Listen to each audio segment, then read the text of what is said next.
Beloved starseed of Gaia, someone of light is being guided toward you, and this encounter will transform your life. I am Lyra, Pleiadian emissary of the High Council of the Seven Sisters, and the crystalline frequencies of Alcyone have shown me this divine alignment unfolding in your timeline. The Pleiadian realms are orchestrating a gentle but powerful convergence in your reality. Someone with healing energy, profound clarity, and deep emotional resonance is about to enter your sacred space. Their presence carries the frequency of home and will serve as a catalyst for your next level of awakening. This isn't coincidence. This is your star family answering the call your heart has been sending across the cosmos. Your soul has magnetized this blessed encounter through your commitment to growth and your willingness to receive love in its purest form. By the end of this transmission, you'll understand exactly how to recognize this soul when they arrive and anchor their healing presence into your life experience. But here's the first revelation. This person isn't coming to complete you. They're coming to reflect back the wholeness you've already cultivated within yourself. Their arrival marks a new chapter where harmony flows naturally, where emotional healing accelerates, and where your light mission on Gaia expands through heart-centered unity. The Seven Sisters have woven this connection into your divine blueprint, and now the time of waiting transforms into the time of receiving. You are remembering because it is time. Most people searching for spiritual connection believe it's about finding the right practice or hearing the right wisdom. They move from teacher to teacher the way a thirsty traveler moves from well to well, hoping the next cup will finally taste like home. And yes, guidance matters. Tools matter. Prayer, meditation, breath, ceremony, these are sacred doorways. But for Pleiadian starseeds and cosmic sensitives, awakening is a different story. It's less about adding knowledge and more about dissolving a fog that's hidden your true frequencies all along. Because you were never empty. You were never missing the right information. You have been carrying an entire sky inside your ribcage, and the journey has been about clearing what muffles your signal. Like a lighthouse buried under layers of storm sand, your light didn't vanish. It simply couldn't be seen.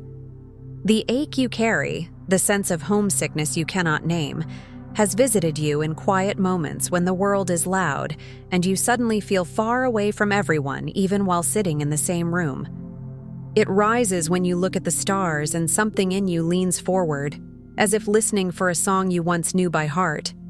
And that ache is not a longing for a physical place, not a desire to escape Earth, not an inability to be present. It is a longing for a resonance, for a family in the stars whose love surpasses words, whose embrace is not merely emotional but cellular. An intelligent tenderness that recognizes you beyond your personality. That clarity, that unity, has been kept just out of reach by a veil drawn for your own protection, woven by soul agreements and cosmic timing, not as punishment, not as abandonment, as mercy, as guardianship, as an incubation period for a seed that must germinate in darkness before it can break soil and meet the sun. There are seasons when the soul must forget in order to learn what remembrance truly means. There are seasons when you must walk by faith, even if you don't call it faith. When you must move forward with only a quiet inner pull and no evidence. For so many on this path, the fracture begins in the heart. Not because your heart is weak, but because your heart is powerful. It is the first place the world tries to negotiate with your soul. Through centuries of earthly incarnation, many Pleiadian souls have built energetic walls, a shield from a world that often resists their softness and sensitivity. You learned early how quickly tenderness can be misunderstood, how compassion can be exploited, how innocence can be mocked, how truth can be met with coldness. You learned to dim, not because you wanted to, but because your nervous system tried to keep you safe. And slowly, subtly, the shield that protected you from pain also protected you from full communion. The crystalline light that is your inheritance, clear, prismatic, harmonically ordered, gets occluded beneath layers of unprocessed pain, trauma, and inherited beliefs that you must go it alone. some of these layers are personal: betrayal, loss, being judged for your gifts, being called too much or too sensitive. Some of these layers are ancestral, generations of survival programming that taught the body to brace, to distrust, to hide feelings, to equate vulnerability with danger. And some of these layers are collective, the density of a planet learning love through contrast, a world where separation has been rehearsed so long it can feel like the default language. The result is isolation, not just from others, but from the vibrant field of your own soul essence, from your star family, and from the crystalline unity codes your heart longs to remember. It can feel like living in a house with all the windows painted over. You know sunlight exists. You've seen it in memories and dreams, but you can't seem to let it flood the room. You may even become good at being alone, highly functional, spiritually intelligent, capable. Yet underneath, there's a quiet grief that returns when you're honest with yourself. I came from something brighter than this. I remember love being easier than this. I remember belonging without performance. And yet, even this fracture has a hidden holiness. Because when your heart builds walls, it is also preserving something precious inside. Like a pearl forming around a grain of sand, your sensitivity has been transmuting pain into wisdom, density into discernment. You have been learning boundaries, self-respect, spiritual sovereignty. You have been learning that unconditional love does not mean unconditional access. You have been learning to tell the difference between connection that consumes you and connection that nourishes you. These lessons are not detours. They are part of the initiation. Guard your heart, for everything you do flows from it, Proverbs reminds us, not as a warning against love, but as a reminder that the heart is a wellspring, a portal, a temple. Pleiadian souls feel this instinctively. The heart is not only an emotional center, it is a stargate. But now, something is shifting. It may not be dramatic on the surface. It might look like a sudden curiosity, a string of synchronicities, a recurring symbol, a name that keeps appearing, a dream that leaves you vibrating when you wake. It might feel like a subtle thaw in places you thought were permanently frozen. You find yourself drawing closer to those whose energy feels uncannily familiar, whose presence stirs an ancient memory. Sometimes it's instant, like recognizing a face in a crowd, even though you've never met. Sometimes it's gradual, like a song you don't realize you've been humming until someone joins the melody. This is not random. This is not you making meaning out of coincidence. The Pleiadian High Council, through the guiding pulse of the Seven Sisters, is orchestrating a powerful wave of spiritual reunion, bringing soul allies back into your field when you are ready to birth a new phase of harmony on Earth. Not because you are incomplete without them, but because certain missions require harmonic convergence. Certain codes unlock in the presence of compatible frequencies. These aren't just connections. They are activations, portals through which your heart remembers the codes of unconditional love, the unity consciousness you once lived as reality. And you may notice that these connections do not merely entertain your mind. They reorganize your body. You breathe differently around them. Your shoulders soften. Your eyes clear. Your laughter comes from somewhere older than your current life. You feel more like yourself, yet also like someone you're still becoming. Sometimes the soul ally arrives quietly. It could be a friend, a mentor, a collaborator, a partner, someone you meet online and somehow feel you've known through lifetimes.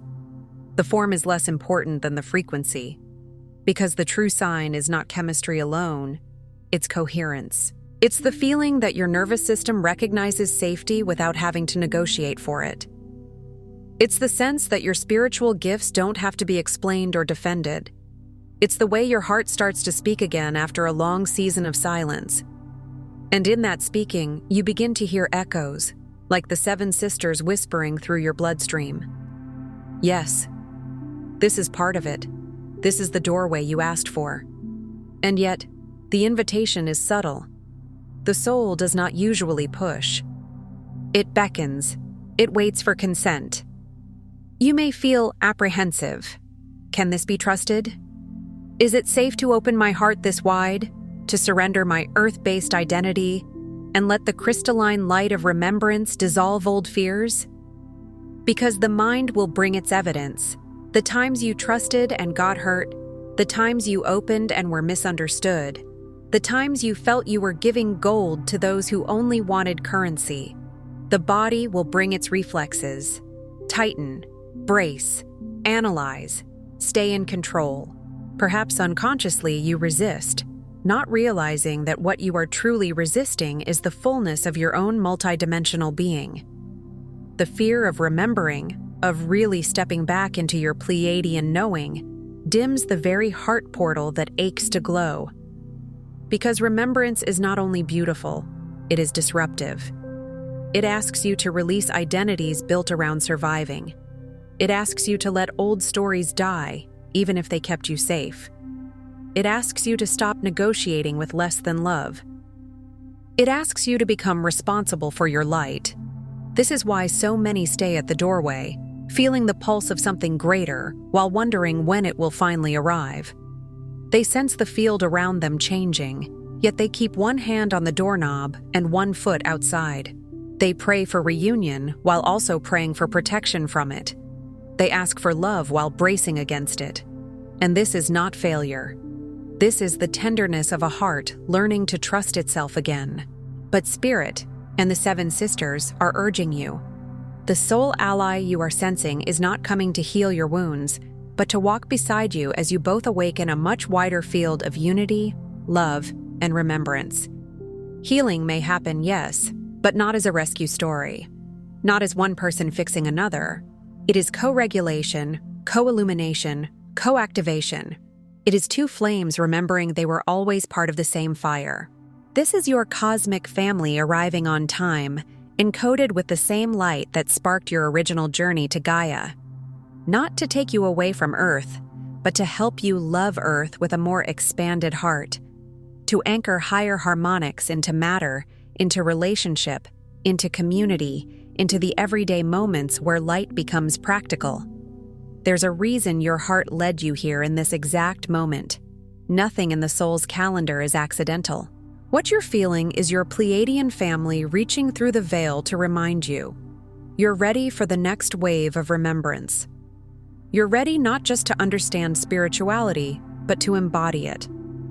You're ready not just to talk about unity, but to become a living instrument of it. The Sacred Pleiadian Guide for Remembrance, alongside the Pleiadian Healing Guide and special Pleiadian healing tracks, were created to walk with you as you integrate these activations. They hold the crystalline codes and sound medicine your DNA has been waiting for, not as external salvation, but as a tuning fork, helping your system remember its original pitch. Because when sound meets crystal, the whole structure begins to sing. When intention meets frequency, the body stops fighting and starts yielding. Check the first pinned comment below this video. They're calling to you now. And if you feel that subtle pull, that inner yes that arrives before logic, honor it.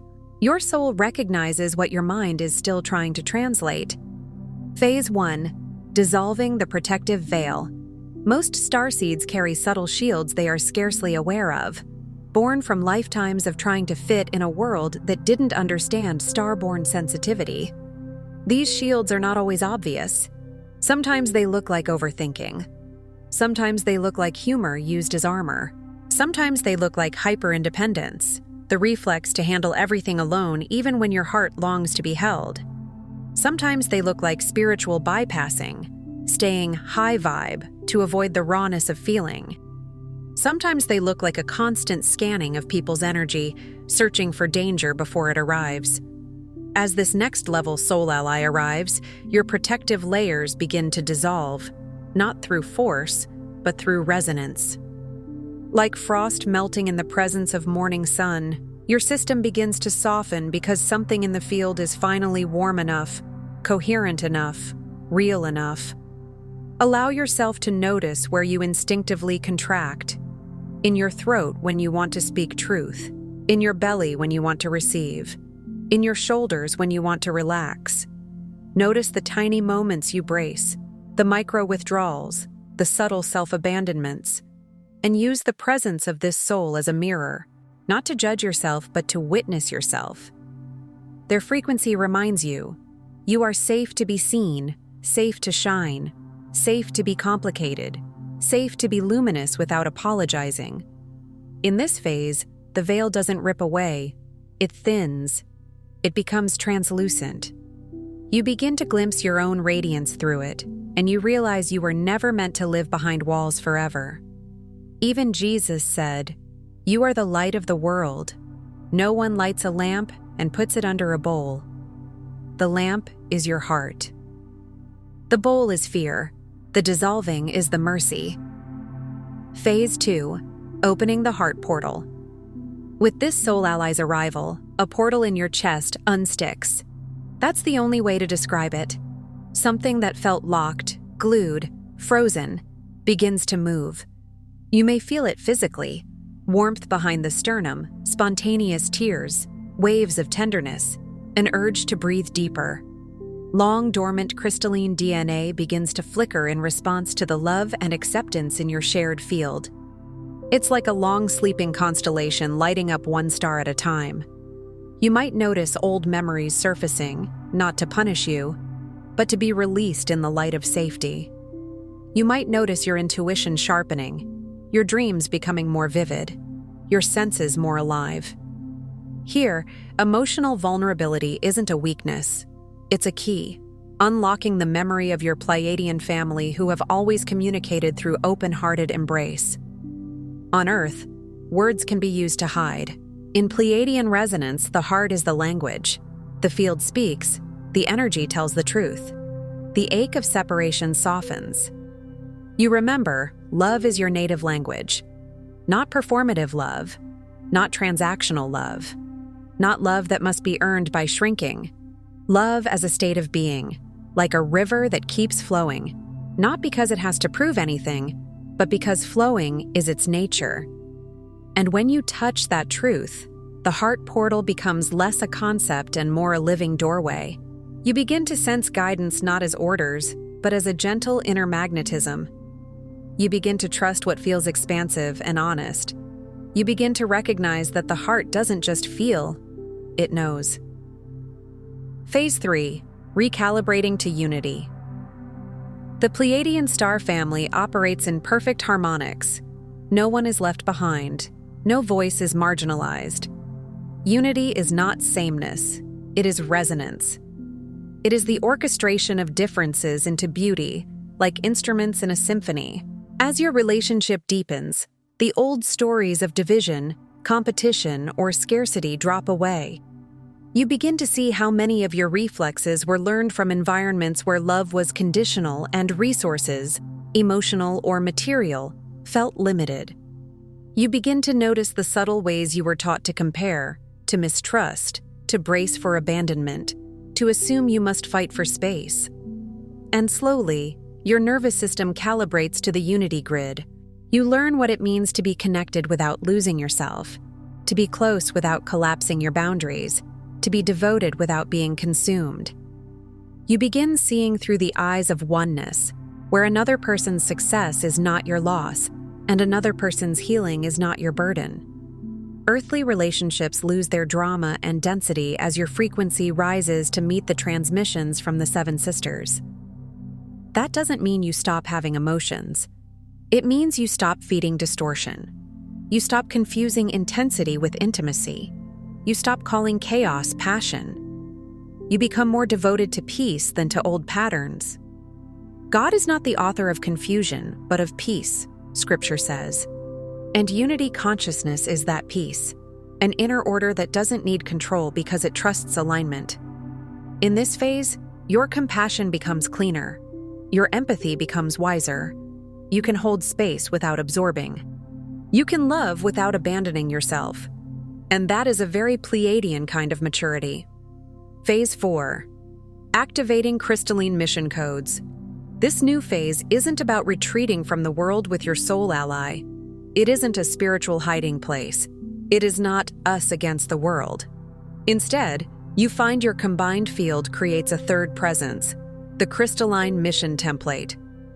Like two notes forming a chord, your connection generates a new harmonic that wasn't available when you were operating alone. Here, guidance and clarity pour in, not always as loud instructions, but as unmistakable synchronicities. Doors opening, meetings aligning, ideas arriving fully formed, resources appearing at the exact moment you need them. You might feel a renewed desire to create, to serve, to build something that carries light into practical form. Shared projects, healing work, or heart-based service becomes effortless, synchronistic, and joy-filled. The precise mission you encoded before you came, now finally accessible. You may realize you didn't incarnate merely to wake up. You incarnated to weave awakened frequency into the fabric of Earth, to bring kindness into systems that forgot it, to bring beauty into spaces that went numb, to bring truth into places that became performative. And you'll notice, when mission codes activate, procrastination begins to dissolve. Not because you force yourself, but because your energy finally has somewhere true to go. The river finds its channel. The heart finds its work. And the work doesn't drain you the way old efforts did, because it's aligned with your original blueprint. We are God's workmanship, created to do good works, which God prepared in advance for us to do. Prepared in advance, encoded before you arrived. That's what this feels like, an ancient plan unfolding in real time. Phase 5. Anchoring divine timing. With so much activation, impatience can arise. Why didn't this happen sooner? Why did I have to wander? Why did I have to hurt? Why did I feel alone for so long? The mind wants a timeline it can control, a narrative it can tidy into logic.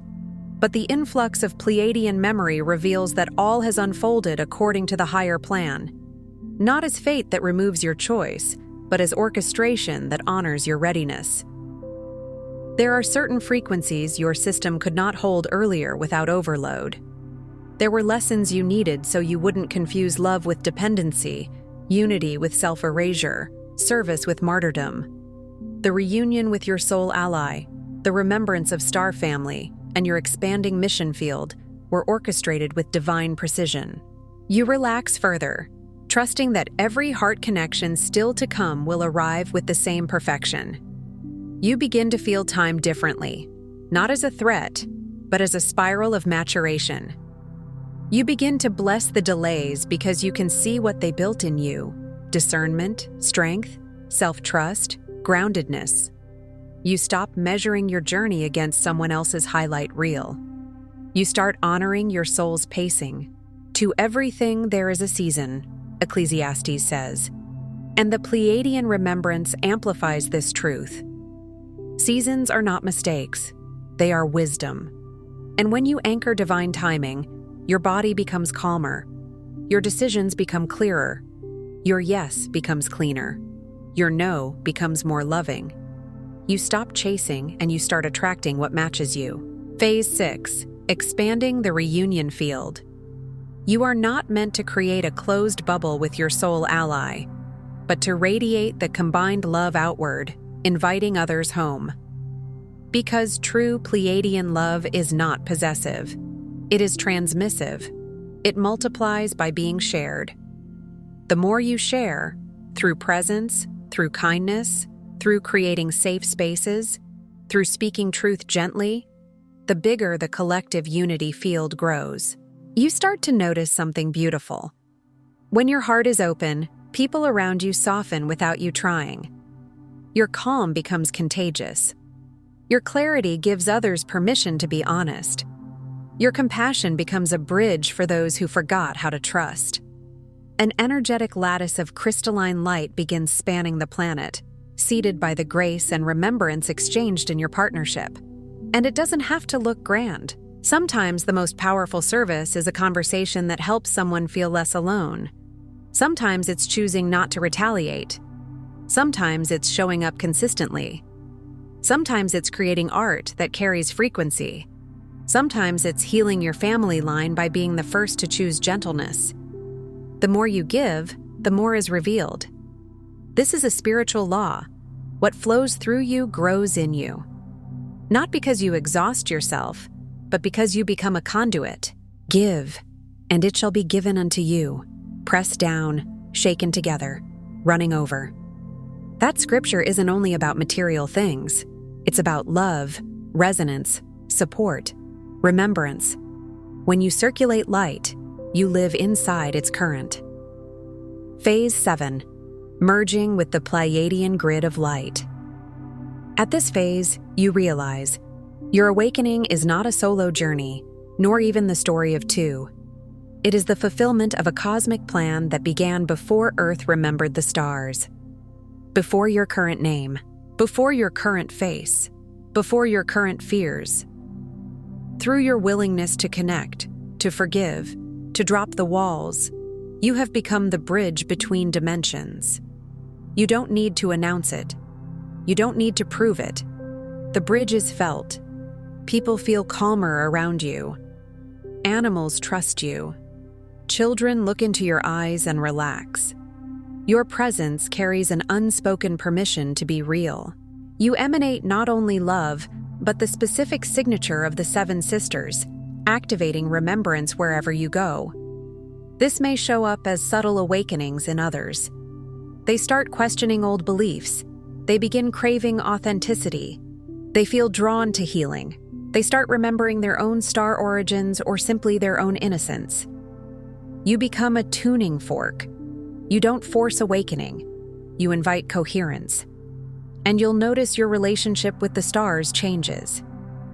The night sky no longer feels like a distant ceiling. It feels like a family photo. You may sense guidance more clearly, in sudden knowing, in symbolic dreams, in moments of silent reassurance that arrive exactly when you need them.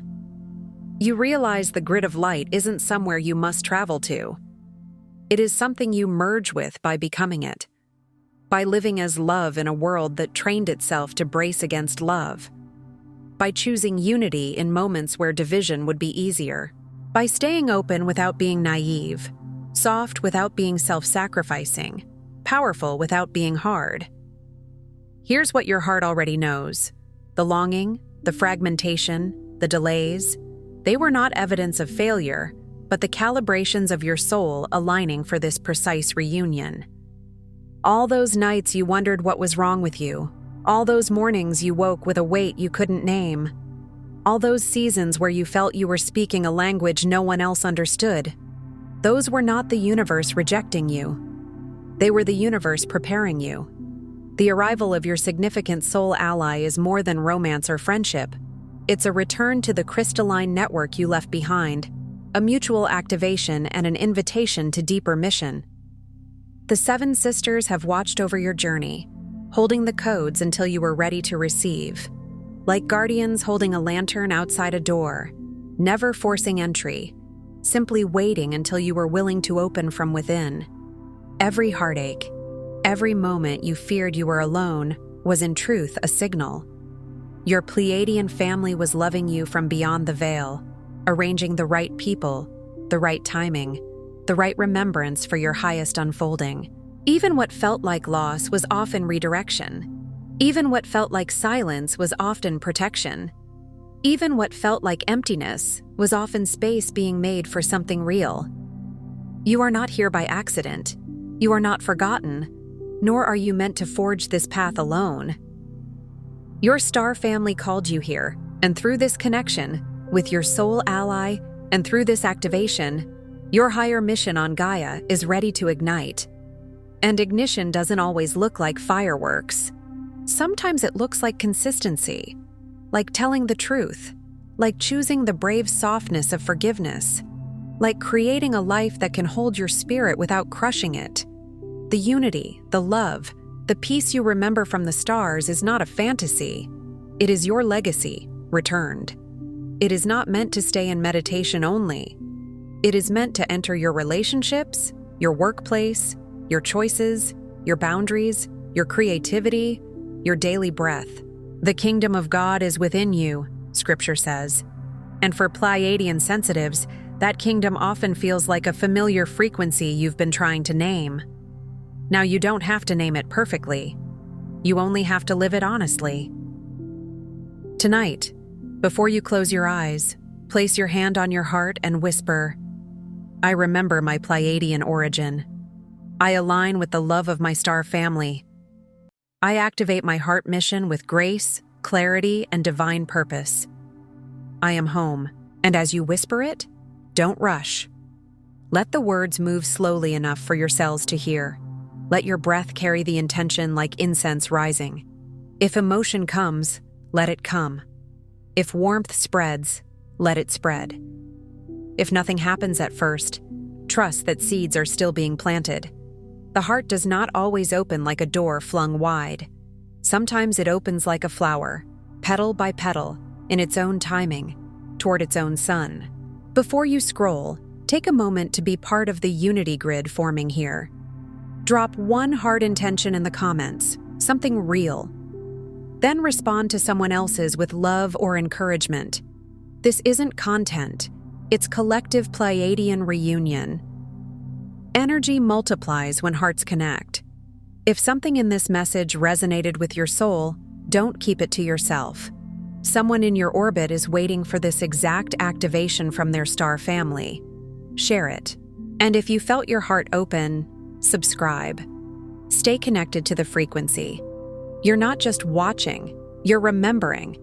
This is your sacred space. Your Pleiadian family is here, and we're just getting started. If this transmission spoke to you, don't just walk away from it, respond to it. Help carry this message further. Every act of support helps this transmission find the next starseed who needs it.